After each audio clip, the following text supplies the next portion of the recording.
Existe une erreur fatale, un petit détail presque imperceptible que la plupart des hommes commettent lorsqu'ils enlacent une femme, sans même s'en rendre compte. Pourtant, ce geste signale instantanément à son subconscient un manque de virilité. En réalité, très peu d'hommes savent vraiment comment enlacer une femme correctement. Dans cette vidéo, je vais vous dévoiler 3 types d'étreintes, ce que chacun communique silencieusement à son subconscient, puis le quatrième. Cette quatrième étreinte est celle qui distingue les hommes qui restent gravés dans sa mémoire de ceux qui sont vite oubliés et, étonnamment, presque personne n'en parle. Suivez-moi. Je suis Sally, experte en psychologie féminine et en dynamique sociale. Mon objectif est de révéler ce que les femmes ressentent vraiment, mais qu'elles expriment rarement à voix haute, sans détour, sans jugement. Et avant de continuer, je tiens à ce que vous compreniez une chose. Si vous avez commis cette erreur par le passé, ne vous blâmez pas. Personne ne vous a jamais montré comment faire. La société vous a inculqué des idées préconçues sur la façon dont les hommes devraient se comporter avec les femmes, mais elle a omis un élément essentiel, le lien physique. Alors, détendez-vous. Aujourd'hui, tout change. Un principe fondamental de la psychologie féminine explique ce phénomène. Les femmes ressentent d'abord, elles réfléchissent ensuite. Pendant que vous évaluez la situation, en pesant le pour et le contre, elle a déjà assimilé ce qu'elle a ressenti en votre présence. C'est biologique. Le système limbique réagit avant même que la logique n'ait le temps d'intervenir. Et une étreinte transcende les mots, le raisonnement et touche directement ce système émotionnel profond. En moins de 4 secondes de contact physique, son corps répond à une question qu'elle ne se pose même pas consciemment. Cet homme me rassure-t-il? A-t-il une présence? Est-il bien dans sa peau? Vous avez beau être drôle, intéressant et avoir du succès, si l'étreinte tourne mal, son corps peut prendre le dessus sur tout le reste. Si cela vous semble clair, n'hésitez pas à cliquer sur J'aime. Cela me confirme que je suis sur la bonne voie et que je vous aide à comprendre ces dynamiques sous-jacentes. Alors, parlons de ce qu'il faut éviter. Première erreur, l'étreinte molle. Vous en avez certainement déjà donné une ou en avez vous-même subi une. Vos bras effleurent à peine l'autre personne. Votre corps reste à distance.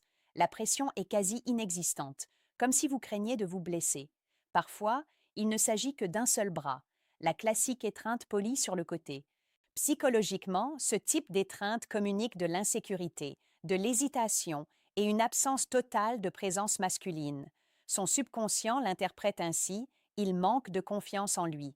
Elle ne pensera peut-être jamais consciemment ces mots, mais elle les ressentira et ce sentiment la marquera. Deuxième erreur, l'étreinte agressive. C'est tout le contraire, mais tout aussi néfaste. Serrez trop fort, serrez avec une force excessive, prolongez l'étreinte bien après qu'elle devienne confortable, ou laissez vos mains se déplacer de manière inappropriée. Ce n'est pas de la force masculine, c'est une violation de son espace personnel. Que ressent-elle? Un malaise et l'impression que vous manquez de tact. La question qui lui vient immédiatement à l'esprit est: respecte-t-il mes limites? Et dès que ce doute apparaît, l'attirance disparaît. Troisième erreur, l'étreinte fantôme.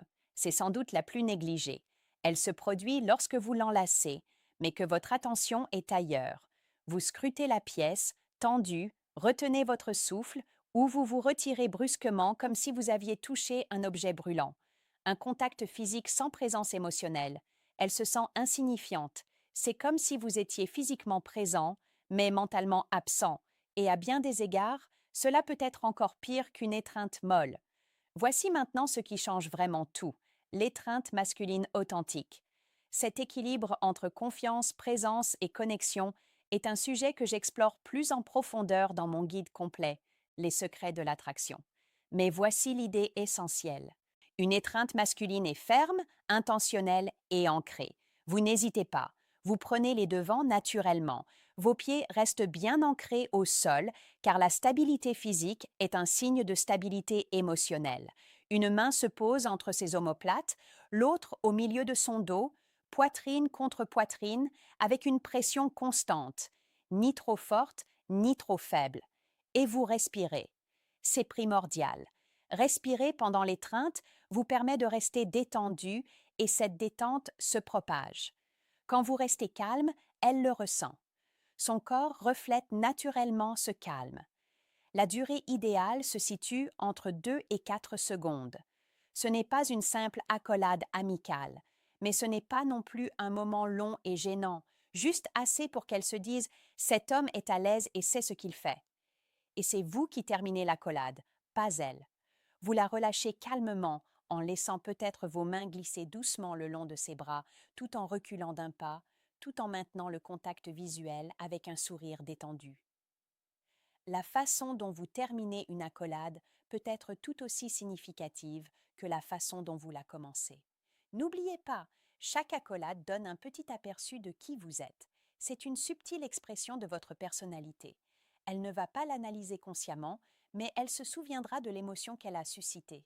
Désormais, vous avez un avantage que la plupart des hommes n'auront jamais, car ils n'ont jamais réalisé l'importance de ce petit détail. Si vous souhaitez continuer à apprendre comment susciter une véritable attirance, abonnez-vous à la chaîne et activez les notifications. La semaine prochaine, je révélerai un autre secret que les femmes ressentent profondément, mais qu'elles ont souvent du mal à exprimer.